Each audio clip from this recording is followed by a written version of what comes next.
जी अस्सलाम वालेकुम। Welcome to my YouTube channel trade with Kumail. उम्मीद है आप सब लोग खैरियत से होंगे और जो मैं कंटेंट शेयर कर रहा हूँ रिगार्डिंग ट्रेडिंग इंफॉर्मेशन और एजुकेशन के हवाले से इसको आप सीख भी रहे होंगे और देख भी रहे होंगे। अच्छा, प्रीवियस वीडियो जो हमारी आई थी रिगार्डिंग $50 to $100 अर्निंग स्ट्रेटजी, वो थी RSI से रिलेटेड। इंडिकेटर था एक, जिसमें आप इंडिकेटर्स के बारे में आपने सुना होगा, इंडिकेटर आप लगाते हैं।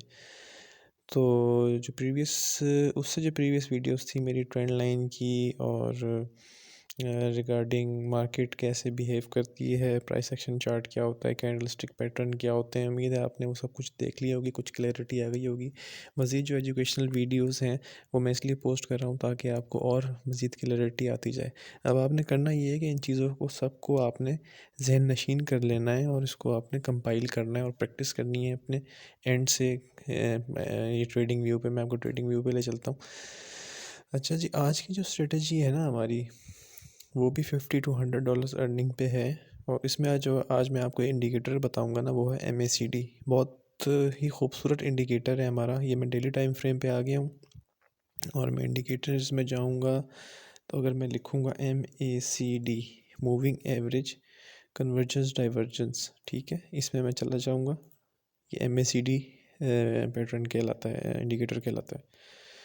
अच्छा, अब इसमें आप ये देखें कि ये इंडिकेटर को अगर मैं ज़ूम कर लूँ तो इसमें एक ये ब्लू लाइन है जो बुलिश ट्रेंड को ज़ाहिर करती है और एक ये येलो लाइन है जो बेयरिश ट्रेंड को ज़ाहिर करती है। जब ब्लू लाइन येलो लाइन को क्रॉस ओवर जनरेट कर देती है ना, तो ये बुलिश ट्रेंड में आ जाती है मार्केट आपकी। इसको मैं आपको ऊपर प्राइस अगर उस पर दिखाऊँ चार्ट पे, ये देखें जहाँ से किसने इसको क्रॉस ओवर किया है तो ये आपकी ट्रेंड ऊपर की तरफ जा रहा है। इसको मैं आपको मज़ीद दिखाता हूँ। ये देखें, यहाँ से ये क्रॉस ओवर जनरेट हुआ है और मार्केट आपकी ऊपर की तरफ जा रही है। और एक जैसे ही ब्लू लाइन नीचे आ गई है येलो लाइन के, ठीक है, यहाँ से, तो आपको ये थोड़ा सा इसने बियरिश दिखाया है, ठीक है।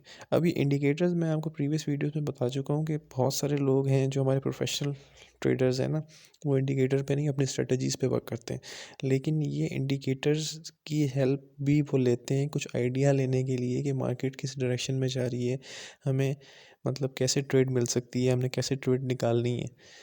अब आप ये देखें कि ये येलो लाइन जो है इसने क्रॉस ओवर जनरेट किया इस जगह पे और मार्केट आपके फ़ौरन नीचे आई है, ठीक है। सेम अगर आप प्रीवियस चले जाएं इसको, अगर आप इसमें अपनी वर्किंग करेंगे मुख्तलिफ फ्रेम्स पे देख लें इसको।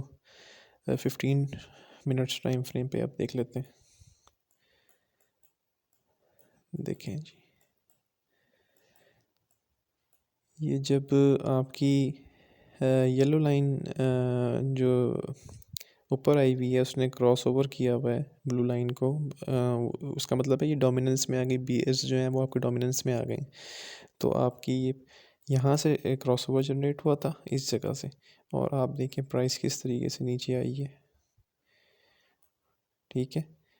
अब प्रीवियसली चले जाएं, अब देखें इसमें चले जाएं, इसने क्रॉस ओवर जनरेट यहाँ किया है इस जगह पे, तो प्राइस आपकी ऊपर की तरफ गई है, फिर अगेन वो नीचे आ जाती है। ये एक अलग अलग डिस्कशन है, लेकिन मैं आपको इंडिकेटर के सिग्निफिकेंस बता रहा हूँ, क्योंकि कुछ ट्रेडर्स होते हैं वो बहुत सारे इंडिकेटर्स पुट करते हैं अपनी स्क्रीन के ऊपर, सबसे हेल्प आउट ले रहे होते हैं, उनको पता लग जाता है, पहले अर्ली एंट्री और एग्ज़िट के बारे में पता लग जाता है। अब इसमें एक और, इस इंडिकेटर को जब और इंडिकेटर्स के साथ आप यूज़ करेंगे ना, लाइक EMAs हैं, वो हमारा अगला लेक्चर होगा।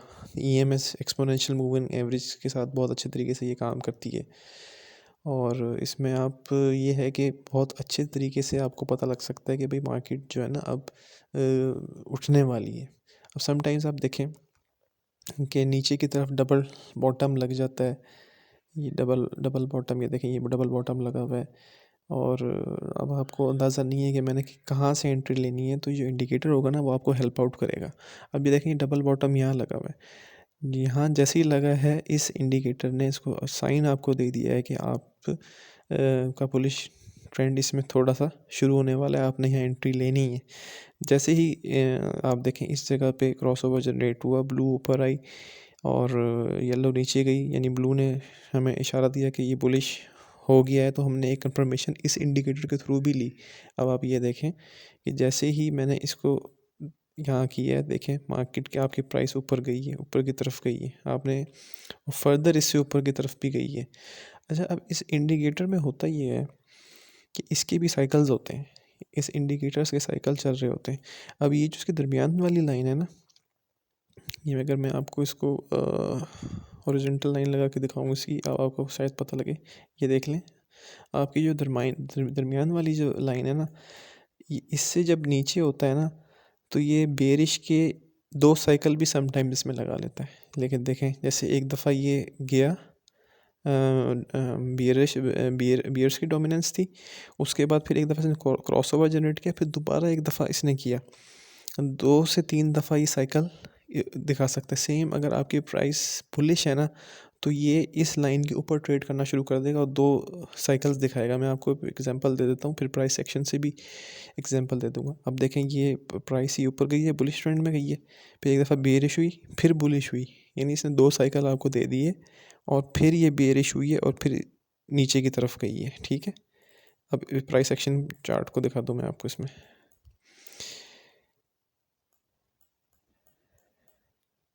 इसको मैं ज़रा जूम आउट कर लूँ, आपको बेहतर पता लग जाएगा इससे। अब आप ये देख सकते हैं कि मैं आपको जो 2 बुलिश साइकिल का बता रहा हूँ, कि इस लाइन से ऊपर जब मार्केट बुलिश होती है, तो आप ये देखें कि ये यहाँ इसने क्रॉसओवर जनरेट किया, प्राइस ऊपर गई, प्राइस ऊपर गई यहाँ तक। ठीक है, फिर इसने जो ये बेरिश दिया था ना हमें साइन, ये थोड़ा सी मामूली करेक्शन होगी, इसमें ज़्यादा करेक्शन नहीं होगी, लेकिन जब वो दोबारा क्रॉसओवर जनरेट करेगा तो वो एक स्पाइक और लेगी प्राइस उसकी। फिर देखेंगे दोबारा डाउन साइड की तरफ आई है, और जब प्राइस आपकी हायर हाइज हायर लोज में होती है ना, जैसे मैं आपको एक एग्जांपल दे दूँ उसकी, मैंने प्रीवियस लेक्चर्स में भी अपनी दी थी कि हायर हाइज हायर लोज में जब आपकी प्राइस होगी ना, यूँ, ठीक है, ये हायर हाइज हायर लोज लगा रही होगी मुस्तकिल तौर पे, तो उसमें आपने ये देखना है कि जब आपकी हायर हायर लोज में जब करेक्शन आती है ना, तो आपने इसकी डिप को पकड़ना होता है। उसकी डिप को आप कैसे पकड़ेंगे? एक तो आप पकड़ेंगे सपोर्ट एंड रेजिस्टेंस से। ठीक है, ये रेजिस्टेंस, सपोर्ट एंड रेजिस्टेंस से पकड़ेंगे इसको। ठीक है, ये सॉरी, ये यहाँ आ जाएगा, ये ऊपर आ जाएगा, सपोर्ट एंड रेजिस्टेंस से पकड़ेंगे। दूसरा आप पकड़ेंगे इंडिकेटर के थ्रू, यानी इंडिकेटर आपको कुछ एक हेल्प कर देगा कि भाई इसमें अब, हाँ मैंने इसमें अब एंट्री लेनी है। अब मिसाल के तौर पे जो मैंने आपको पिछले लेक्चर्स दिए हैं, उसमें आपने ये सब चीज़ें अपने जहन नशीन रखनी है कि ट्रेंड लाइन में कैसे चल रहा है आपका प्राइस एक्शन। ट्रेंड लाइन के अलावा जो सपोर्ट एंड रेजिस्टेंस मैंने बताई है, उसको भी जहन में रखना है। अब मैं इसको मैं को रिलेट कर देता हूँ। अब देखें, ये एक ट्रेंड लाइन में, ये ट्रेंड लाइन मैंने ड्रॉ की, इसमें आपकी प्राइस ऊपर नीचे हो रही है। ठीक है, अब ये सपोर्ट बन गई है, ये ट्रेंड लाइन जो है ना, ये हमारी सपोर्ट बन गई है। अब देखें जैसे ही प्राइस ये यहाँ से हमने कहा था ना क्रॉसओवर जनरेट किया है, जैसे ही ये प्राइस ऊपर गई है ना, और यहाँ से जो क्रॉसओवर आ रहा है, तो ये ट्रेंड लाइन से नीचे नहीं गया, ट्रेंड लाइन को इसने ऑनर किया है। फिर जैसे ही इसने इसको क्रॉसओवर जनरेट किया, तो फिर एक स्पाइक अप आया है। तो ट्रेंड लाइन जो पीछे मैंने आपको लेक्चर्स दिए हैं, उसका आपको देने का मकसद ये है, और मैं इसको को रिलेट इसलिए कर रहा हूँ कि आपने जो पिछले वाले प्रीवियस लेक्चर अगर नहीं देखे तो वो जाके देख लें, वो आपको हेल्प आउट करेंगे। और उसमें आपने उसमें उन चीज़ों को आपने जहन नशीन रखते हुए, उसको याद रखते हुए, उसकी और ट्रेडिंग साइकोलॉजी, ट्रेडिंग किस तरह होती है और ट्रेडिंग का क्या मैकेनिज़्म है, ये चीज़ें समझते हुए आपने इसको आगे लेके चलना है। ठीक है, उम्मीद है आपको ये कुछ क्लैरिटी आ गई होगी MACD की। ये MACD का इंडिकेटर है। अच्छा, सेम इसमें जो मैं आपको एक और दिखाऊँ, जब बेरिश होता है ना आपका, बेरिश साइकिल जब होता है, तो वो भी 2 दफ़ा ही आएगा। जब नीचे की तरफ आएगी ना MACD, तो वो बेरिश साइकिल में आएगी, और उसमें शेयर्स के अंदर, जो शेयर्स कह रहा हूँ, प्राइस एक्शन में जो आपके जो बेरिश साइकिल चल रहा होगा ना, वो 2 दफ़ा उसका होगा। बुलिश इतना नहीं होगा। जैसे मैंने प्रीवियस एग्जांपल दिया ना, इसको जब जब ये प्राइस इसकी MACD के ऊपर थी और इसने 2 साइकिल लिए, तो इसकी आप ऑपोजिट ही कर लें, ये बेयरिश साइकिल में आएगा। देखें, ये एक साइकिल बेयरिश का हुआ, फिर ये दोबारा बुलिश का हुआ, फिर बेयरिश डोमिनेंस हुई और फिर बुलिश हो गई। अब इसको हम देख लेते हैं चार्ट में। ये देखें चार्ट में, यहाँ से बेयरिश डोमिनेंस आई है, क्रॉसओवर जनरेट हुआ, ये बेयरिश डोमिनेंस आई, ठीक है।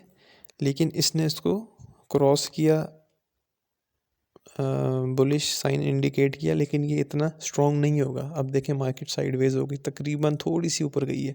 फिर जो दोबारा जो इसने क्रॉसओवर किया है बेरिश का, ये जो ऑरेंज लाइन ऊपर आई है, ब्लू नीचे हो गई है, फिर एक दोबारा हमें स्पाइक डाउन मिला है।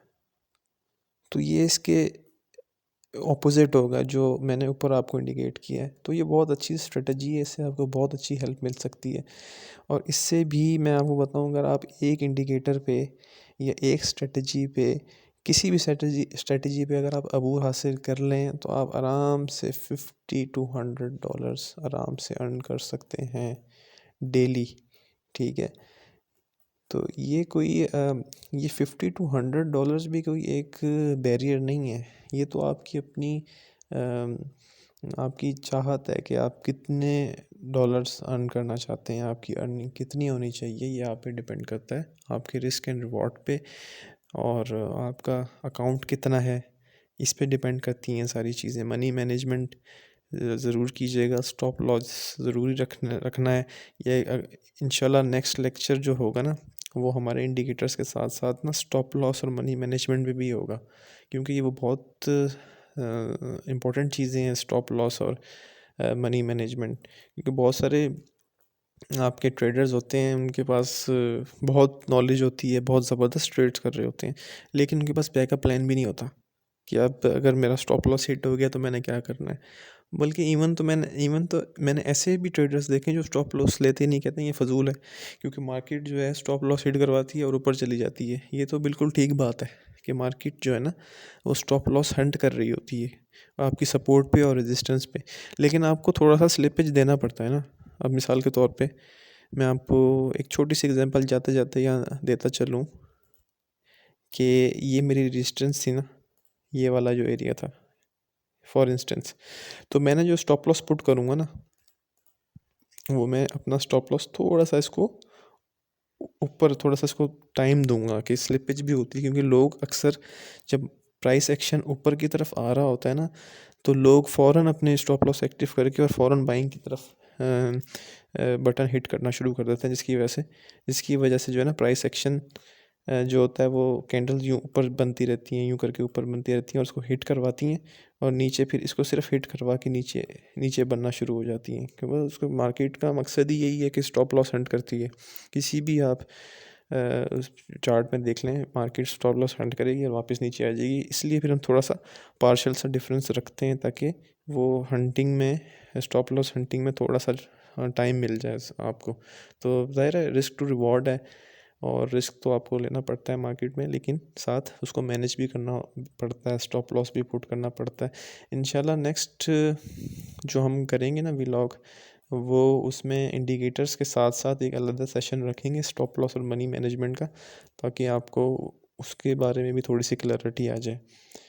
तो उम्मीद है कि आपको आज का सेशन अच्छा लगा होगा, काफ़ी चीज़ें क्लियर हो गई होंगी आपको ट्रेडिंग के हवाले से, और मज़ीद मैं आपको इंशाल्लाह और भी गाइड करता रहूँगा। किसी का कोई भी सवाल हो रिगार्डिंग MACD या प्रीवियस लेक्चर्स में कुछ समझ नहीं आया, वो कमेंट बॉक्स में जो है वो कमेंट कर सकता है, इनबॉक्स कर सकता है। इंशाल्लाह उसको जवाब दिया जाएगा, और उसकी जो जो भी सवाल होगा उसके माइंड को क्लियर किया जाएगा। Hope you enjoyed the session. Kindly हमारे चैनल को सब्सक्राइब करें, लाइक करें, शेयर करें।